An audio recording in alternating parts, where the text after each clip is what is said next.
So this is a continuation of my prior video. In my prior video, I talked about Orwell and Huxley and the two famous dystopian novels that they wrote, Brave New World, 1984 and Brave New World, respectively. Brave New World was written first, of course. It was written in 1932, I believe, and 1984 was written in 1948. but those are the two pillars of dystopian literature of the 20th century. In my last video, I asked if it's possible, and of course it is possible, because anything is possible, and we should question anything and everybody, because if we haven't learned by now, there's a lot of evil afoot, and there's a lot of people who have objectionable agendas, who need to be called out. At the very least, they need to be called out. Maybe there are some other things that needs to be done to them as well to prevent them from enacting their inhuman agendas. As the ones who haven't already succeeded or who aren't already succeeding right now in that project. But all of my discussion of Huxley and Orwell and the consideration of esoteric readings where, instead of reading these books as cautionary tales, you could, if you're a member of the ruling class, if you're somebody who wishes to, like Machiavelli, like Machiavelli's prince, wishes to increase his power by doing whatever is necessary to his subjects, to consolidate his power and control. That those books could be read that way as well. And I want to think about the two famous experiments, and I'm only going to stick to talking about these two experiments because they're the ones that I know the most about. And when I say I know the most about them, I don't have an encyclopedic knowledge of them, but I know that I find them interesting, and I know the broad outlines of what they are, what took place in these experiments. The first was an experiment conducted by Stanley Milgram, who I believe was a Harvard psychologist, and he came up with this experiment where he decided he was going to test how much people would bow down to authority, if even under conditions where it's clear that authority is in the wrong. Now, the way he did this was somewhat clever. Of course, it's, looking back on it, it's also a little bit morally questionable. What he did was he had two men come into the room, and he told them that he said, "You're going to go." He said to one of the men, "You're going to go over there behind the wall to this other room. We're going to hook you up with these electrodes, and you, this other man, the one who the experiment was really focusing on, you're going to sit here in this room, and so man A is going to ask man B questions, like, I don't know what, mathematical questions or history questions or whatever. Just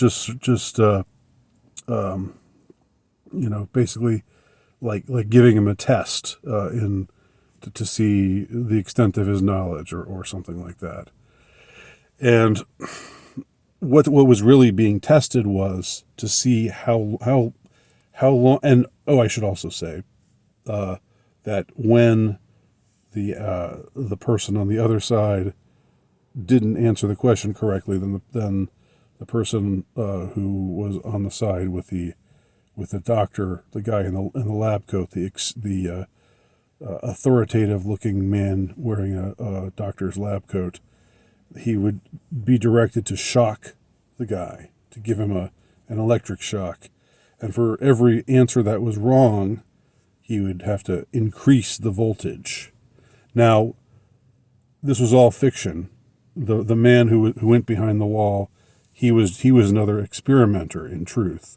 He was not actually getting shocked. Nobody was actually getting hurt.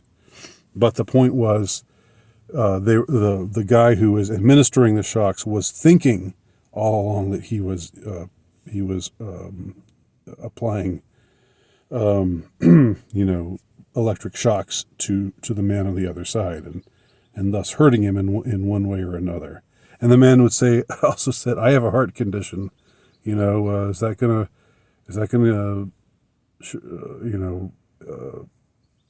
make it so that will this be dangerous for me?" And then the experimenter says, "Oh, no, don't worry about that." But really, they're in cahoots the whole time. Really, the only person who's doesn't know what's going on is the guy who's asking the questions and administering the shocks. Okay. So what they found out, just to make a long story short, was that people would go a long, long way in doing things that they knew they shouldn't do, doing things that were clearly sketchy or beyond sketchy. They would keep shocking the guy, even after he said, "Ow, ow, ow, my heart! This is bothering my heart. I want to stop." And the guy would turn to the man, the authoritative-looking man in the lab coat, and he says, he's screaming in there, "Shouldn't we stop?" But the man in the lab coat would say, "No, the experiment requires that you continue." And then the man would just, "Okay, I guess," and then we'd go back and keep on keep on hitting the shock button. Again, no shock was actually being applied to anyone. Nobody was actually getting hurt. But we saw how far these men would go. If somebody in authority was standing there telling them to do it, even when it was clearly wrong, when it was clearly not something that they should be doing. Like taken to an extreme, the guy says, "Ow, my heart," and then we don't hear from him anymore. So it's like he's had a heart attack on the other side, but to keep asking him questions, and when there's no answer because he's probably passed out with a heart attack, or so that's what he thinks, then he shocks him again. Even he shocks his unconscious body, his dying, as he's going into cardiac arrest. And anytime he turns to the guy in the lab coat and says, "Shouldn't I stop?" the guy in the lab coat just calmly tells him, "The experiment requires that you continue." And then if he makes a further objection, then he says, "Well, you have no choice." And only very few people who took part in the Milgram experiment, only a small number of them said, "No, I do have a choice. You can't make me do this, and I'm not going to do this." And and that was that. And but they were in the minority for most of and these were just regular guys, just guys off the street. These weren't men who were cruel or who had any history of sadistic violence or anything like that. They were not bad guys, but they just were so intimidated by authority. And if someone in authority said to do it, said that it was okay, then that made it okay. Then maybe they weren't. Maybe they wouldn't be held accountable because they were just following orders, essentially. So that's the Milgram experiment. I'll try to find a video. I think there's a video online. This experiment fascinated me from high school on. And there's another one that I know less about called the Stanford experiment, where there was somebody out at Stanford in California took a group of mostly students, young men, and had a group of them be like had this sort of makeshift prison, and there were a group of the men he said he made into guards. He gave them authority and power, and then the other half of the men were prisoners. And so he actually, gave the prisoners the experience of being arrested and taken to this jail. And again, I don't remember what the misdirection was. I think he told the guards that this isn't really about you. We're keeping an eye on the prisoners. So you just do your thing, do whatever you think is best to uphold your authority and make sure that these prisoners stay in line. And these were just ordinary college kids, 19, 20, 21-year-old kids, not bad guys, or not guys who had any history of doing anything violent or nefarious or cruel or sadistic or anything like that. But there was something about putting them in this situation of authority, of giving them this, these uniforms and like these billy clubs, I think, and other things, and that just it went to their heads, and they thought, yeah, man, I'm in charge here. What I say goes. And there was one student who got nicknamed John Wayne because he really got into the part of being, the enforcer. And so this went on for a few days, and it just went well beyond what anybody thought would happen. With just a bunch of kids, put into separate categories.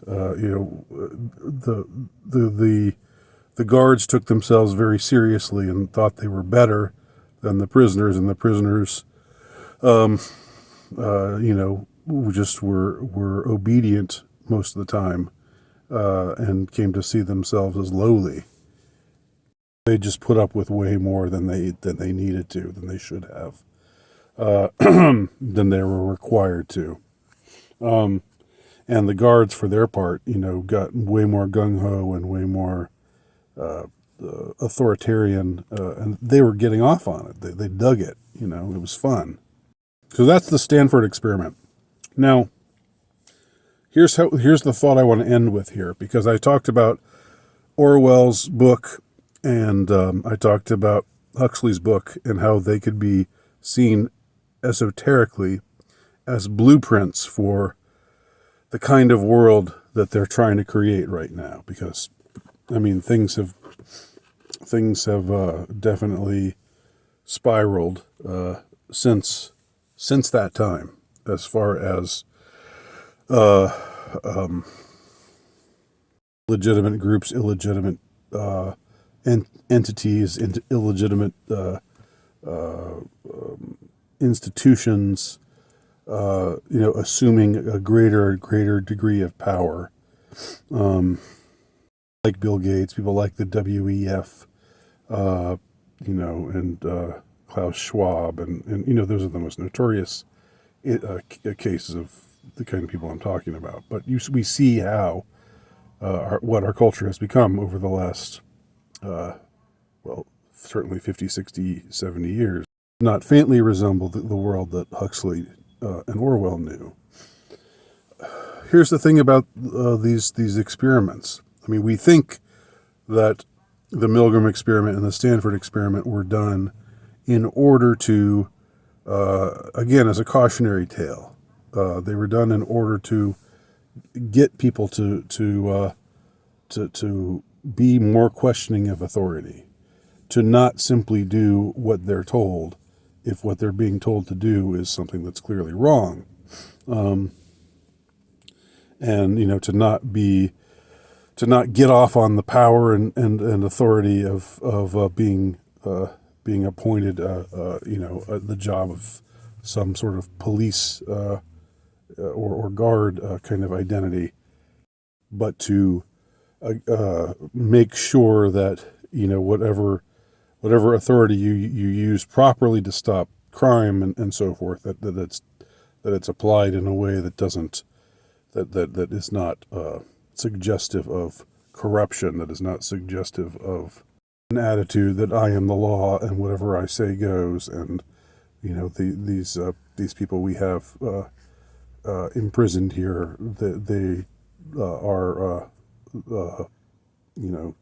they're beneath us, and we can do basically what we want with them. So that's sort of the outwardly, again, exoterically, the Milgram experiment and the Stanford experiment could be seen, are often seen as, like saying to people, shape up. You should question authority more than you do. But what if? I think that was Kanye. No, just kidding. But what if these experiments were done for the opposite reason? What if they were done? What if the people taking notes from the Milgram experiment and the Stanford experiment are the powers that be? Because there's certainly a lot that can be gleaned from these experiments. If you're somebody who wishes to enslave a population, who wishes to undermine any semblance of constitutional liberty, up a pardon the expression New World Order, in which there